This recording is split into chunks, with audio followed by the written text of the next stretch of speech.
राधे राधे दोस्तों, जय श्री श्याम। कैसे हैं आप सब लोग? आशा सब लोग बहुत अच्छे होंगे, मजे में होंगे, बढ़िया होंगे, स्वस्थ होंगे, मस्त होंगे। सभी लोग अपने अपने काम में व्यस्त होंगे। सुबह का टाइम हो रहा है और यहाँ मैंने आलू बॉयल करके रख लिए हुए थे, तो बनाने जा रही हूँ आलू के पराठे। तो उसके लिए सारे मसाले डाल रही हूँ और आराम से फिर नीचे बैठ के बनाऊँगी। नीचे रखने से ना गैस मुझे काफ़ी आराम हो गया, क्योंकि रोटी हो गई, पराठे बनने में टाइम तो काफ़ी लगता ही है, तो आराम से बना सकती हूँ। तो यहाँ मैंने सारी स्टफिंग कर ली है।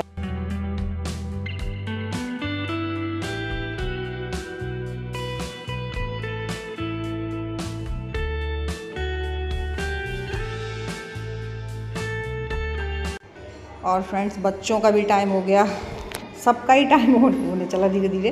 तो मैं बहुत जल्दी जल्दी फास्ट बना रही। सबसे पहले तो मैं गाय की रोटी बनाती हूँ। गाय की रोटी बनाने के बाद में ही पराठे बनते हैं, क्योंकि मैं खाना हमेशा नहा के ही पूजा वूजा वगैरह हो जाती है, इसके बाद में ही बनाना शुरू करती हूँ। उसमें क्या होता है ना कि गाय की रोटी निकाल देती हूँ। लड्डू गोपाल जी को पहला पराठा, जो लड्डू गोपाल जी को भोग लगता है, रोटियां भी बनाती हूँ ना, तो पहले मैं एक पराठा ही सेकती हूँ घी का, जो कि लड्डू गोपाल जी को भोग लगता है। सब्जी वगैरह जैसे लहसुन प्याज डलती तो उसमें भोग भी नहीं लगाते सब्जी का वैसे भी मैं नहीं लगा, मीठे के साथ में ही भोग लगाती हूँ।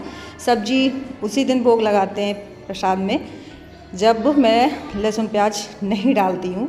वैसे हमारे घर में कम ही लहसुन प्याज बहुत कम खाते हैं, ये ही खाते हैं ज़्यादा। ना ही मुझे पसंद है, ना ही बच्चों को पसंद है। तो यहाँ बन रहे आलू के पराठे।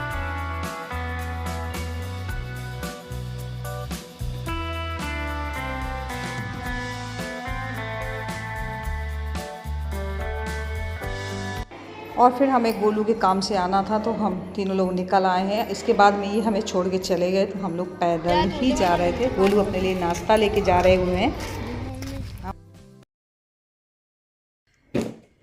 सो फ्रेंड्स, हम ना जो नॉर्मल तवा में खाना बनाते हैं और नॉर्मल ग्रिल पैन का यूज़ करते हैं, उसमें ना हमें प्रॉपर आयरन नहीं मिलता, और कुछ ना कुछ तो बनाना रहता है। ये बच्चों की डिमांड रहती है कि कहीं सैंडविच बनाइए, कहीं कुछ बनाइए, तो इसलिए मैंने ग्रिल पैन मंगाया हुआ है। इसमें सारी चीज़ बहुत अच्छी से रेसिपी बन जाएंगी। तो ये देखिए, मैंने मंगाया हुआ है अगारो का pre season cast iron grill pan. Model royal है, 24 सेंटीमीटर है और लाइफ टाइम इसकी वारंटी है। गैस इंडक्शन दोनों में ही चलने वाला है। ये ओपन करके दिखाती हूँ। इसकी पैकिंग बहुत ही अच्छी आती है, बहुत ही सेफ्टी के साथ में, ताकि क्योंकि ये थोड़ा हैवी होता है वजन में, लेकिन इसका भी यूज अब हो रहा है। ये देखिए, ये हमारा ग्रिल पैन, इसमें ये यूजर मैनुअल है कैसे यूज करना है, और ये है लाइफ टाइम की वारंटी कार्ड। क्योंकि ये जो प्रोडक्ट होते हैं सीजन टू जनरेशन चलते हैं। और ये देखिए पकड़ने के लिए कितना अच्छा आया हुआ है ये, ताकि ये गर्म ना हो। इस तरीके से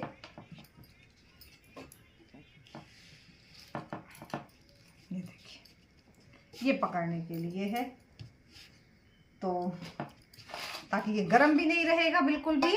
और ये देखिए, पीछे से दिखा दूं। और फ्रेंड्स, इसकी फिनिशिंग की बात कर लें तो सबसे अच्छी बात यह है कि ये सिंगल मॉडरेट के बने होते हैं, ताकि इसमें कहीं भी जॉइंट नहीं आता, जिससे इसकी फिनिशिंग और भी क्लियर निकल के आती है। और ये जो होते हैं, जो वेजिटेबल ऑयल से प्रीसीजनड होके आते हैं, तो सीजनिंग करने का भी बिल्कुल झंझट नहीं है, ऑलरेडी प्रीसीजनड होकर ही आते हैं। और इसमें हीट रिटेंशन सबसे ज़्यादा मात्रा में होता है। जितने भी कास्ट आयरन के बर्तनों में हीट रिटेंशन काफ़ी मात्रा में होता है। एक बार गर्म होने के बाद में लो फ्लेम में भी बहुत अच्छे से ग्रिलिंग हो जाती है, फूड आपके पक जाते हैं।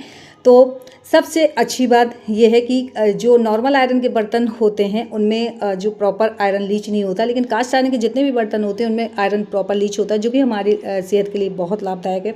और बच्चों का तो कुछ ना कुछ वैसे भी खाने का मन होता है, तो मैंने कहा इसे मैं ग्रिल पैन को मंगा लूँगी। तो इससे क्या है ना, मुझे काफ़ी रेसिपीज़ के ऑप्शन मिल जाएंगे। सैंडविच है और पनीर टिक्का है, अब बहुत सारी ऐसी रेसिपी हैं। अगर मैं सैंडविच मेकर मंगाती तो उसमें केवल एक ही ऑप्शन मिलता, तो मैंने कहा इसमें ग्रिलिंग भी बहुत अच्छे से होगी सैंडविच की, और कई सारे मुझे रेसिपी के ऑप्शन मिल जाएंगे। यहाँ मैंने ग्रिलिंग पैन को बहुत अच्छे से साफ़ कर लिया स्क्रबर से और रख दिया इंडक्शन पे। और हाँ, सबसे अच्छी बात, ये तीनों में काम करेगा, गैस में भी, श्रमिक में भी, इंडक्शन में भी, किसी में भी ये हर उसमें काम करेगा। तो यहाँ मेरा घी मेल्ट हो चुका है, तो मैंने अपनी सैंडविच जो बना के रखी हुई है, मैं सबको ग्रिलिंग कर लेती हूँ। मैंने सेकने के लिए रख दिया, तो देखिए कितनी अच्छी ग्रिलिंग आ रही है। तो बस पलट के इनको अच्छे से सेक लेते हैं।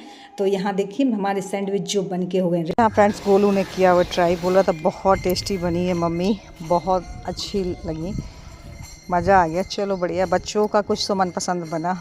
वैसे भी बच्चे घर के खाने से काफ़ी नखरे करते हैं, और मैं अधिकतर ये सोचती हूँ कि जो भी बच्चे डिमांड करते हैं वो घर पे ही बना के दूँ।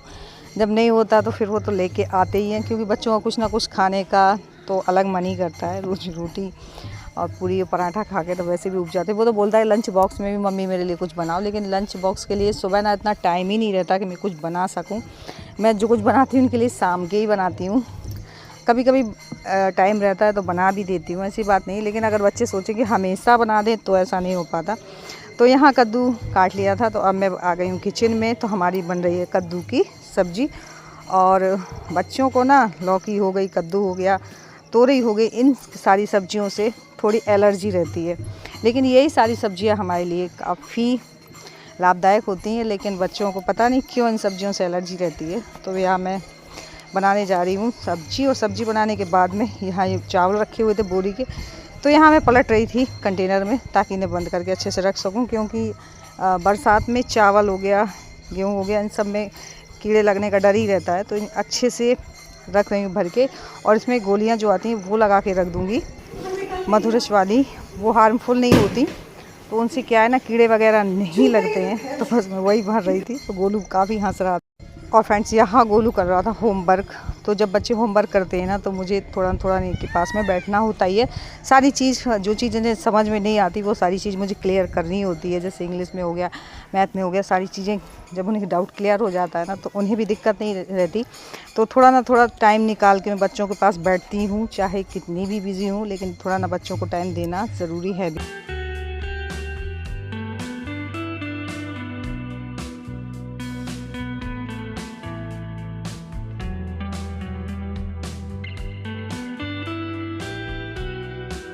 यहाँ मैंने गोलू को सारी चीज़ समझा दी है, तो वो अपना करने में लगा हुआ है होमवर्क।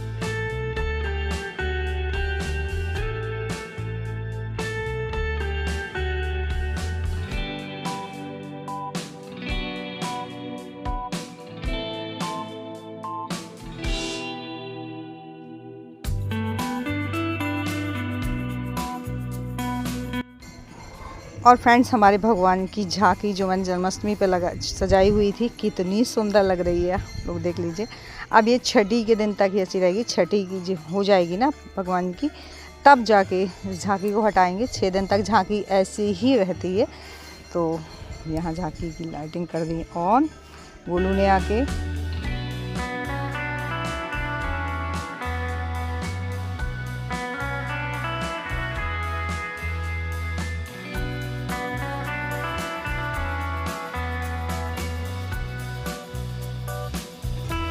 और यहाँ ये रख रहे हैं गाड़ी, जब रात का टाइम हो गया तो गाड़ी रख रहे हैं अंदर।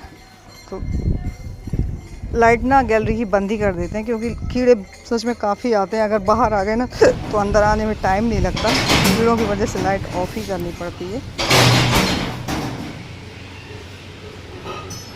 नहीं लग रहा का टाइट हो गए ना, तेल वो डालो, देखो बिल्कुल खिसनी है।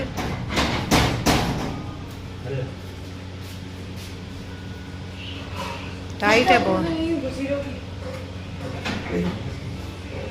अड़ रही है।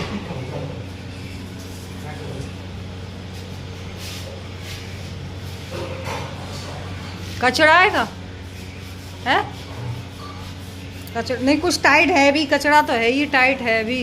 तेल वेल डालो इनमें, टाइट है। कब धो दूँगी।